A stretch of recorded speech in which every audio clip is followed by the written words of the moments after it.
You walk into a room and forget why you went in there. You can't find that right word during a conversation. Or maybe you keep forgetting where you put your phone. This is brain fog, and it is one of the most frustrating but least talked about effects of a stroke. By the end of this video, you'll understand why it happens after a stroke, and I'll give you 5 practical tips to help you beat your brain fog. Why does brain fog happen after stroke? So brain fog isn't a medical diagnosis. It's a way to describe that sort of cloudy, unclear thinking that many survivors experience.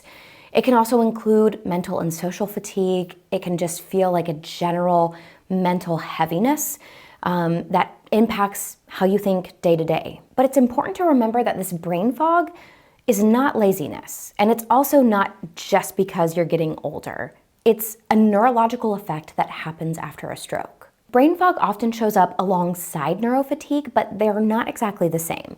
So neurofatigue happens when your brain tires out more quickly than it used to. And this is because your brain is kind of working in overdrive. It's still trying to complete all of the tasks it needs to do to keep you alive, but it's also trying to heal itself at the same time after a stroke. Brain fog is sort of a side effect of neurofatigue, and it's what happens when your brain battery is running low. It's still performing, but it's not performing optimally or the way that it should. And one of the hardest parts about brain fog is that it's invisible. People can't see when it feels like your brain is scrambled the way that they can see if you have a limp. That invisibility can make you feel misunderstood or dismissed, but I want to let you know that it is a real side effect and you're not making it up. But most importantly, there are things that you can do to make your life easier even while you're experiencing brain fog. And before I jump into these strategies, I just want to let you know this is something that I've actually dealt with. I'm not a stroke survivor, but after I gave birth to my son in 2023, my brain has not been the same. Anyone who knows me can attest to that. And so I don't learn as quickly. I do not process as quickly. My short-term memory has been in the tank. And so these are actually strategies that I use for myself and why I wanted to share them with you. Strategy number 1, set up your environment for success. One of the things that I really like to do is keep important items in the same place. So your keys, your wallet, your phone, your purse, all of those things need to have a home where they live, that you put them back almost ritualistically so that every morning when you wake up, you know where all of those things are. Another piece of this environmental setup is to sort of prepare your environment for the next day. So maybe that means that you go ahead and pick out your clothes for the next day, that you get your coffee maker ready. Maybe you do some meal preparation ahead of time so that when it comes time for dinner and you're already feeling fatigued and tired, you've got stuff that you can just pull out and warm up. When you set your environment up for success, it's really just one less thing that you have to think about, and it's another way to help keep you on track with the things that you need and want to do. Strategy number 2, reduce decision fatigue. As human beings, we like routine, we like schedules, we like knowing what to expect. And when we take out all of the minute, tiny decisions that we make from day to day, we leave more mental energy and clarity for bigger decisions that really matter. So how can you actually implement this? Well, the first is to stick to routines for everyday tasks. And this is something that I do for myself that I have found really helpful. One piece of this is I eat pretty much the same breakfast every single morning. I'm not consciously thinking about it. I'm just getting ready for my day and doing whatever else I need to do. That's not a decision I have to make. It's just something that sort of happens on autopilot. Another thing you can do is to automate what you can. And let's just take bills for an example, right? So there are certain bills that have to be paid on time every month, right? So if you're still writing a check and mailing them, if you are, hopping online every month to pay a certain bill, automate that. Most companies offer auto pay and they prefer it, but it can also make your life a lot easier. So if you're in a position to do that, set up those bills on auto pay. Every decision costs energy. So the fewer small choices that you have to make, the clearer your thinking is going to be for those bigger decisions. Strategy number 3, use external reminders. One of the things that you can do is at the end of your day, Write down a to-do list of what you need to get done tomorrow. Those things are probably more fresh on your mind at the end of the day because you've been thinking about what you didn't get done. So go ahead and just write it out. Take 5 minutes at the end of your day. That way, when you wake up the next morning, you're not trying to recall and think, oh gosh, what was that thing I needed to do? It's really helpful, and it's something that's been really successful for me. Use sticky notes, checklists, whiteboards, whatever is going to give you a visual cue to remind you that you need to do something. So maybe you need to start the dishwasher.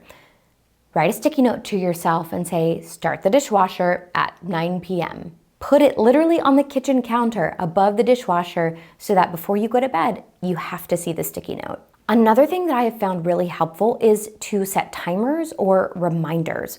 Specifically, like when I'm cooking, it's a safety issue if I leave something on the stovetop or in the oven and I walk away and forget how much time it's been in there. So as soon as I put something in the oven, I tell my phone, set a timer for 10 minutes, and then my phone goes off and I'll remember to check the thing. And lastly is to use habit stacking. This is where you use the cue of another habit to help you do a different habit. So for example, every night when I am going through my nightly routine, brushing my teeth, washing my face, I know that after I wash my face, it's time to take my medicine. So I don't have a reminder set for that. That might be helpful for you, but for me, I have that habit stacked. So I wash my face and then I take my medicine. Strategy number 4 is to optimize your schedule. So I've already talked about the importance of having a schedule and a routine, but now that you have one, how can you optimize it? Most people have a golden window of opportunity, so to speak, where their brains are sort of at peak performance. For some people, it's right when they first wake up. Some people, it's mid-morning. Other people are night owls, and their brains think better at night. So you want to make sure that you are protecting that time. Do all of the other non-crucial things in your life during those less than optimal brain times. And when you're at the peak of your cognition, whatever time frame that is for you, try to get your hardest cognitive load activities done during that time. So for example, my window of clear thinking usually happens between like 10 a.m. and 2 p.m. That's like my peak time to do heavier cognitive tasks.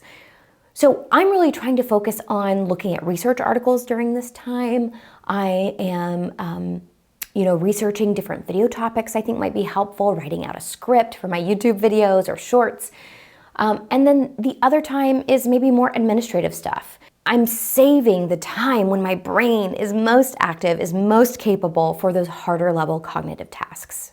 And this is really important for your social life too. So, if you tend to be socially fatigued or feel that social battery drain when you go out because of brain fog, because of mental fatigue, try to schedule those outings during your peak cognitive time, right? So that you're gonna feel less tired and less fatigued when you're with your friends, your family, your loved ones, and then you can come home and be tired after that. The last strategy is to take brain breaks and communicate your needs. This is probably one of the hardest strategies to implement, often primarily from a confidence standpoint and just from my own personal experience. When you have cognitive issues, it can feel like a huge detriment to your confidence. When you don't learn as quickly or you can't remember things that people have said, you feel stupid, you feel dumb. And communicating that need to somebody else can feel like a real challenge.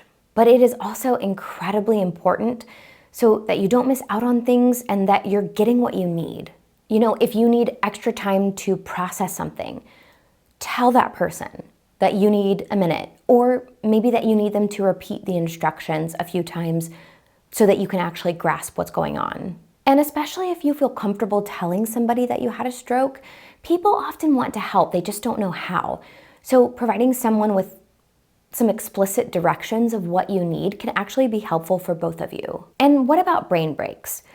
So you want to make sure that you're taking short breaks before you hit empty. So if you're feeling like you're heading towards, not being able to do what you need to do, go outside, take a stretch, stand up, Do some sort of movement to help shake yourself out of that mental fatigue and fogginess. It doesn't always work, but it's a good thing to try. And another thing in particular with social situations is if you're starting to feel foggy, let's say maybe you're out at a restaurant with a friend, excuse yourself to go to the bathroom or, go walk outside for just a moment. Change your environment, change your movement, and then when you go sit back down, you're likely gonna feel just a little bit clearer. So we've talked about 5 really practical strategies that you can try, but something that is just as important is recognizing that brain fog might not completely disappear, and that's okay. And this is something that I've had to learn for myself. It's that the goal is not perfection, it's function. You want to give yourself tools and strategies to manage life and enjoy life, even on the days when that brain fog feels really heavy. Some days are going to be clearer, other days are going to be foggier. And I think it's really important that on those harder days that you practice self-compassion. Show yourself kindness that you would extend to somebody else. So with that in mind, even hearing about these 5 different strategies may feel overwhelming. So what I want you to do is just pick one. If this is something that you're dealing with, you don't have to try all 5 at one time. Pick one and see how it makes you feel. Leave me a comment, let me know which one you're gonna try out, and then come back in a week and let me know how it went. If you found this video helpful, please support the channel however you can. Like this video, subscribe, become a channel member by clicking the join button, or leave us a super thanks by clicking in the YouTube bar below. A huge thank you to all of the donors who make this nonprofit possible, with a special thank you to Ryan D, Modus Nova, and Joseph M in our Empower tier on Patreon. Thank you all so much for watching. I'll see you next time.